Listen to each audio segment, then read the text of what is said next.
लाल उस समय और कहते हैं कि एक चोर ने देख लिया, ठग ने देख लिया और मन में विचार किया कि लाल को जैसे तैसे करके चुराने हैं बस। तो इसने पता चलाया लाला जी कहाँ जा रहे हैं, तत्काल रिजर्वेशन करवा करके उसी डिब्बे में जाकर के बैठ गया जहां पर लाला जी बैठे थे, आमने सामने वाली सीटों पर। तो आपस में परिचय हुआ, इसने पूछा लाला जी कहाँ जा रहे हो? बोले दिल्ली जा रहा हूँ। बोले मैं भी दिल्ली जा रहा हूँ। दोनों बातें करते चलेंगे। लेकिन कहते हैं ये जो लाला जी थे इन्होंने इस छठे चेहरे को भाग लिया। कई व्यक्तियों का चेहरा बता देता है किस प्रकार का व्यक्ति। इन्होंने इसके चेहरे को भाग लिया और बातों मातों में कहा कि भाई साहब यहाँ पास में ड्यूटी लगी होगी, तुम हाथ मुंह धोया हो, तब तक मैं आपके और अपने सामान की देखभाल रखूंगा। जब आप आ जाएंगे तो मैं चला जाऊंगा। बोले ठीक है। अब ये ठग हाथ मुंह धोने के लिए चला गया माधव। अब जब ये हाथ मुंह धोने के लिए गया तब तक लाला जी को जो काम करना था वो कर दिया। ये हाथ मुंह धोने के लिए गया जगत, तब तक लाला जी को जो काम करना था वो कर दिया। अब ये आ गया, ये चल गया। शाम का समय था, संध्या आदि की। लाला जी कहते हैं कि चलो बैठ करके संध्या करते। अब ऐसा संध्या थोड़ी आती थी, ये भी बैठ गया हाथ बंद करके। भोजन आदि ग्रहण किया तो लाला जी कहते हैं कि भाई साहब मैं 10 साढ़े 10 बजे के करीब सोता हूँ, 4 बजे उठ जाता हूँ, मेरी दिनचर्या है। तो इसने कहा कि लाला जी कोई दिक्कत नहीं, आप सो जाओ। कहते हैं कि 10:30 बजे के करीब लाला जी को फुर्राटे मारने लगे। अभी से नहीं थोड़ी आती, ये उठा और उठ करके लाला जी की दोनों जेबों की तलाशी ली, लेकिन दोनों जेबों में लाल नहीं मिले। इनके पास में 2 थैले थे, एक छोटा और एक बड़ा। उनकी जंजीर खोल करके, चेन खोल करके देखा, फिर भी लाल नहीं मिले।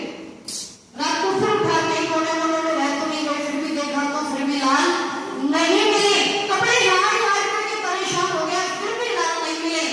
और जब दिल्ली के निजामुद्दीन रेलवे स्टेशन पर उठ करके लाला जी चलने लगे तो ठग ने रास्ता रोक लिया और रास्ता रोक करके एक बात कहता है कि लाला जी बस 2 मिनट का समय दे।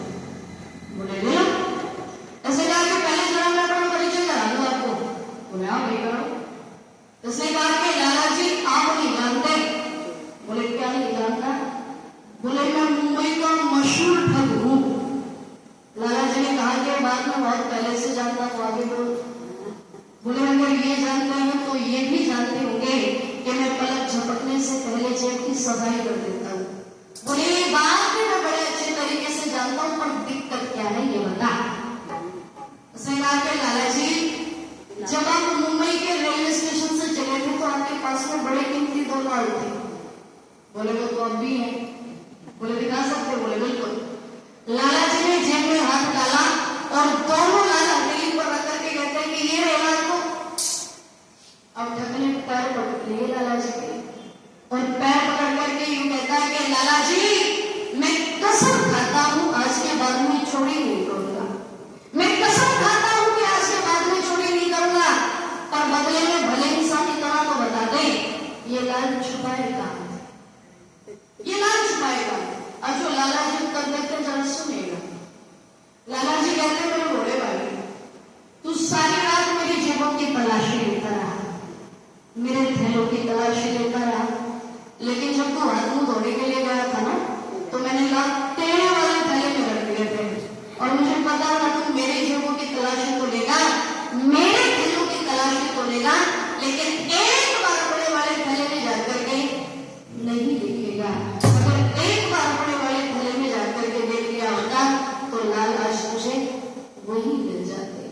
यही हाथ इस दुनिया के भक्तों का उल्टा है, परमात्मा को ढूंढते फिरते ही तंत्र सर्वत्र, लेकिन अपने हृदय रूपी थैले में जाकर के नहीं देखा कि वो परमात्मा तो हमारे हृदय में बैठा हुआ है और आगे लिखा करेंगे क्या।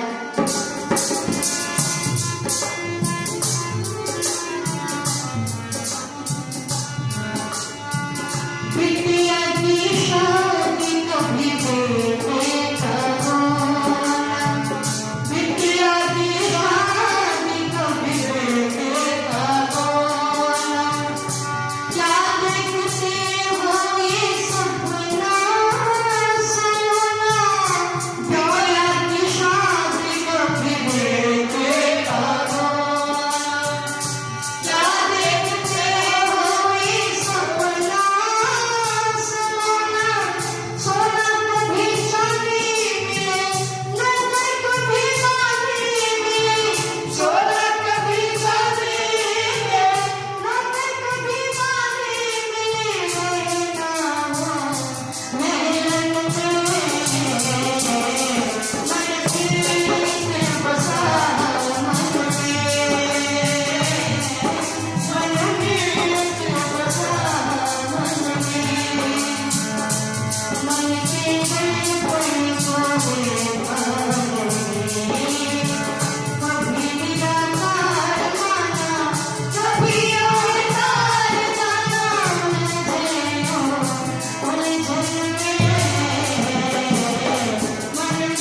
मन के